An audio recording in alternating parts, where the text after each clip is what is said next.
Can you give me an example of a food that's a vaccine? You recognize. Yes, sir.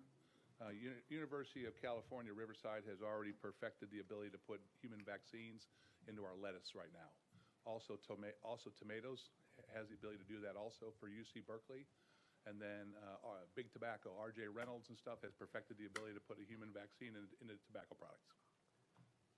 Chairman Clements. And is that even legal to do in the state of Tennessee, to sell those with a vaccine in them? You recognize. Well, I'm not arguing that point. What I'm saying is there is no law deeming those that when you go into a grocery store, you should know as a consumer, this head of lettuce is a head of lettuce. The head of lettuce right next to it could contain a vaccine in it.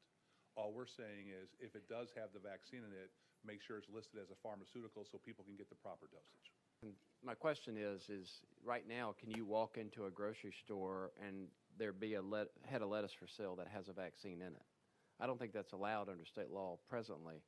And if it is, and you have to list it as a pharmaceutical, are we going to then have Walgreens pharmacists with a refrigerated section? I mean, how's this going to play out?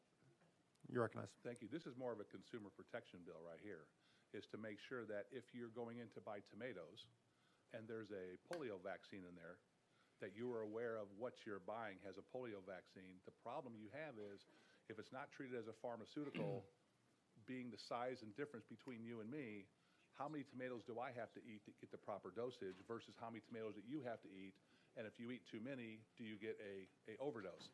If you eat too less, like we had in the cattle industry with Aeromycin, we weren't dosing our cattle properly, and the horn flies were developing an immunity to it. If we don't have the proper dosage of a vaccine, it could lead to the efficacy of that drug not work anymore. You recognize. Well, I'd like to think I'm more immune to horn flies than you are, but I say that jokingly. No, but right now, my question is just, is there a need for this? I understand there's a concern, and yeah, people should know if there's a vaccine in food. But if we can't even sell food with vaccines in it in the state of Tennessee right now, then is this legislation necessary, is my question. Well, if you have a child that is allergic to a certain vaccine and it's not disclosed when you go to buy that vegetable or whatever it is, and your child dies from that, I would think that having something in place that's going to make sure that that is treated as a pharmaceutical so that the consumers know exactly what they're buying. All those in favor of House Bill 1894 say aye. Aye. Opposed? No. Ayes have it. Bill goes on to Calendar and Rules. If you wish to be recorded as a no, please notify the clerk.